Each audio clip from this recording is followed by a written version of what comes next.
چلیے سنیں صلی اللہ علی النبی الامی وعلی آلہ وصحبہ وسلم. حکایت نمبر 14. یاد دارم کہ شب در کاروانے ہما شب رفتہ بودم. یاد دارم کے شب در کاروانے ہما شب رفتہ بودم. مجھے یاد ہے کہ ایک رات ایک قافلے میں ساری رات میں چلتا رہا تھا. مجھے یاد ہے کہ ایک رات ساری رات میں چلتا رہا تھا. سارے الفاظ آپ کے جانے پہچانے ہیں. یاد دارم شب کاروان. کاروان کا معنی کیا ہے؟ قافلہ. کاروانے میں جو یا ہے وہ برائے تنکیر ہے، یعنی ایک قافلہ. سمجھ میں آیا نا؟ رفتہ بودم، سارے الفاظ واضح ہیں. ترجمہ سمجھ میں آیا؟ یاد دارم کے شب در کاروانے ہما شب رفتہ بودم. مجھے یاد ہے کہ ایک رات ایک قافلے میں ساری رات میں چلتا رہا تھا. وہ سحر بر کنارے بیشا خفتہ.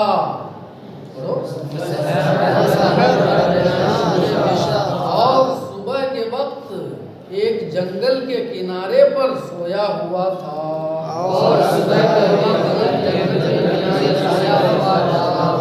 بیشا، بیشا کا معنی کیا ہے؟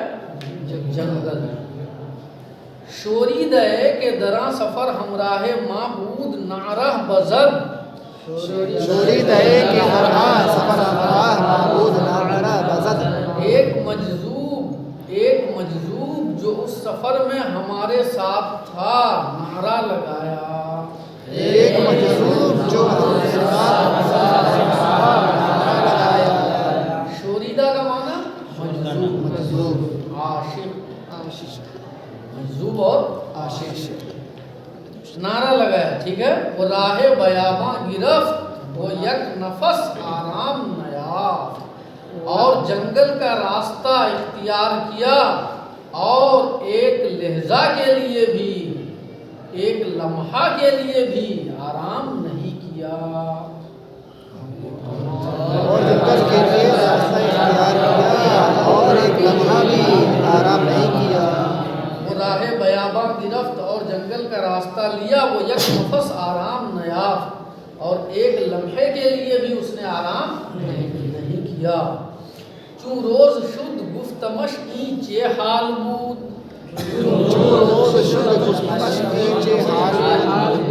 جب صبح ہوئی تو میں نے اس سے کہا کہ یہ کیا حالت تھی. یہ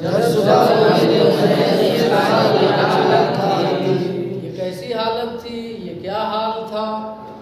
گفت، اس نے کہا، بلبلاں را دیدم کہ بنالش در آمدہ بودند از درخت. وہ کوبکاں در کوہ وہ کوکاں در آب وہ بہائم در بیشا.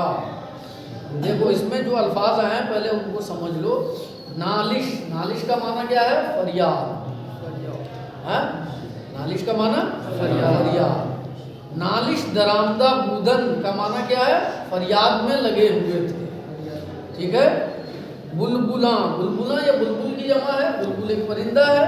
اسی طرح کبکاں یہ کبک کی جمع ہے. کبک کا معنی کیا ہے؟ چکور، چکور بھی ایک پرندہ ہے. غوکاں یہ غوک کی جمع ہے. غوک کا معنی ہے مینڈک. کیا ہے اس کا معنی؟ مینڈک. بہائم یہ بہیمہ کی جمع ہے. بہیمہ کا معنی کیا ہے؟ چوپایا. اب ترجمہ دیکھو. گفت، اس نے کہا، میں نے دیکھا کہ بلبل درخت سے اور چکور پہاڑ میں اور مینڈک پانی میں اور چوپائے جنگل میں بنالش درآمدہ بودن فریاد میں لگے ہوئے تھے. اس نے کہا کہ میں نے دیکھا ہے نا کہ بلبل درخت سے اور چکور پہاڑ پر اور مینڈک پانی میں اور چوپائے جنگل میں بنالش درآمدہ بودن فریاد میں لگے ہوئے تھے. یعنی سب کے سب فریاد کرتے تھے، یعنی سب کے سب گویا تسبیح پڑھتے تھے. سمجھ میں آیا نا؟ گویا سب کے سب اللہ کا ذکر کرتے تھے. میں نے دیکھا. اندیشہ کردم تو میں نے سوچا کہ مروت نہ باشد ہما در تسبیح وہ من بغفلت خفتہ، کہ یہ جمع مردی نہ ہوگی کہ سب تسبیح میں لگے رہیں اور میں غفلت میں سویا رہوں۔ سمجھ میں آیا نا؟ جب یہ منظر میں نے دیکھا تو میں نے سوچا کہ یہ جمع مردی کے خلاف بات ہوگی، انسانیت کے خلاف بات ہوگی کہ سب کے سب تسبیح میں لگے رہیں اور میں خواب غفلت میں سویا رہوں۔ مروت کا لفظ آیا، مروت کا معنی انسانیت، مروت کا معنی جمع مردی۔ سمجھ میں آئی بات؟ باقی سارے الفاظ کی ہے نا توضیح میں کر چکا۔ اب دیکھیے اسی معنی میں یہ قطعہ ہے، دوش مرغے بصبح می نالید، دوش مرغے بصبح می نالید، عقل و صبرم ببرد و طاقت و ہوش، عقل و صبرم ببرد و طاقت و ہوش، یکے از دوستان مخلص را، یکے از دوستان مخلص را، مگر آواز من رسید بگوش، مگر آواز من رسید بگوش، گفت باور نداشتم کہ ترا، گفت باور نداشتم کہ ترا، بانگ مرغے چنی کند مدہوش، بانگ مرغے چنی کند مدہوش، گفتم ای شرط آدمیت نیست، گفتم ای شرط آدمیت نیست، مرغ تسبیح خواں و من خاموش، مرغ تسبیح خواں و من خاموش۔ ترجمہ دیکھو، دوش، دوش کا معنی ہے گزری ہوئی رات، گزشتہ رات، ٹھیک ہے؟ دوش کا معنی کیا ہے؟ گزشتہ رات۔ باقی پہلے شعر میں جو الفاظ ہیں ان میں سے ہر ایک کے معنی آپ کو معلوم ہے، کوئی نیا لفظ نہیں۔ ہاں ایک لفظ ہے می نالی، یہ لفظ بھی پہلے آپ سن چکے ہیں اور ابھی ابھی اس کا حاصل مصدر بھی گزرا تھا، نالش۔ سمجھ میں آیا نا؟ نالیدن، نالیدن مصدر کیا ہوتا ہے؟ فریاد کرنا، چہچہانا، سمجھ میں آیا نا؟ یہ سب اس کے معنی۔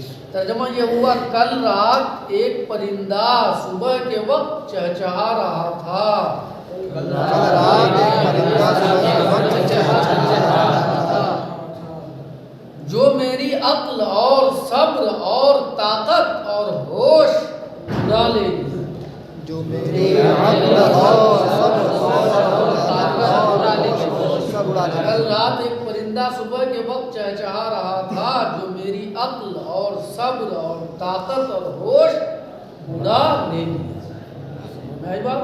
اس طریقے سے بھی آپ کہہ سکتے ہیں ترجمے میں، کل رات ایک پرندہ صبح کے وقت چہچہا رہا تھا جس نے میری عقل اور صبر اور طاقت اور ہوش لوٹ لی،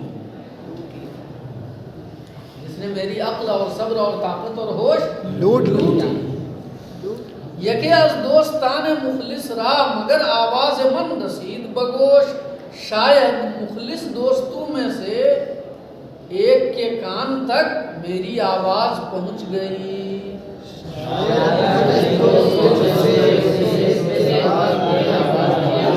پہنچ گئی۔ دوستان یہ دوست کی جمع ہے، مخلص کا مطلب آپ جانتے ہی ہیں، دونوں مصرے کا ملا کر ایک ساتھ ترجمہ اس طریقے سے بنا کہ شاید مخلص دوستوں میں سے ایک کے کان تک میری آواز پہنچ گئی،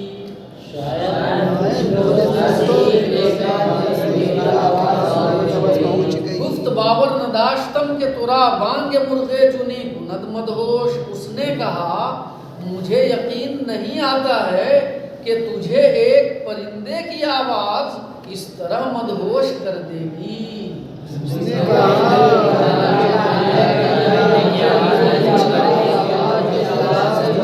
کر دے گی۔ باور، باور کا معنی کیا ہے؟ یقین، یقین، باور کا معنی یقین۔ ہاں، گفت باور نداشتم، اس نے کہا مجھے یقین نہیں آتا ہے کہ ترا، بانگ مرغے چنی کند مدہوش، کہ تجھے ایک پرندے کی آواز اس طرح مدہوش کر دے گی، گفتمی شرط آدمیت نیست، میں نے کہا یہ انسانیت کی شرط نہیں ہے،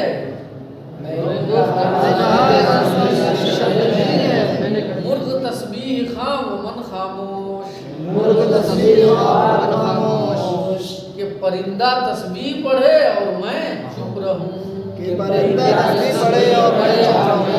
میں نے کہا یہ انسانیت کی شرط نہیں ہے کہ مرغ یعنی پرندہ تسبیح پڑھے ومن خاموش اور میں خاموش رہوں۔ اور میں خاموش رہوں۔ سمجھا نا؟ ہاں؟ اللہ رب العزت کا ارشاد ہے قرآن کریم میں، اللہ فرماتا ہے وَإِن مِّن شَيْءٍ إِلَّا يُسَبِّحُ بِحَمْدِهِ، یعنی ہر چیز اللہ کی پاکی بیان کرتی ہے، بے شک ہر چیز اللہ کی پاکی بیان کرتی ہے، ہر چیز اللہ کی تسبیح اور حمد بیان کرتی ہے۔ سمجھا نا؟ ہاں؟ یہ اور بات ہے کہ ہم ان کی تسبیح کو نہیں سمجھتے۔ ایک بزرگ کا واقعہ بھی اس سلسلے میں بیان کیا گیا ہے، 2 منٹ میں اشارہ کر دیتا ہوں، سمجھ میں آنا، چونکہ میں کبھی کبھی تقریر بھی کرتا ہوں نا، تھوڑا بہت مجھے یہ سب واقعات بھی یاد ہیں۔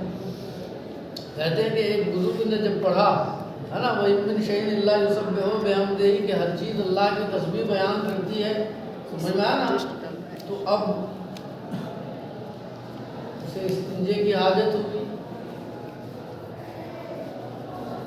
تو اب جس کی طرف بھی وہ ہاتھ بڑھا رہا لوٹا کی طرف تو اس سے تسبیح کی آواز، پانی کی طرف تو اس سے تسبیح کی آواز آ رہی ہے، سمجھ میں آنا، ڈھیلے کی طرف تو اس سے بھی تسبیح کی آواز آ رہی ہے۔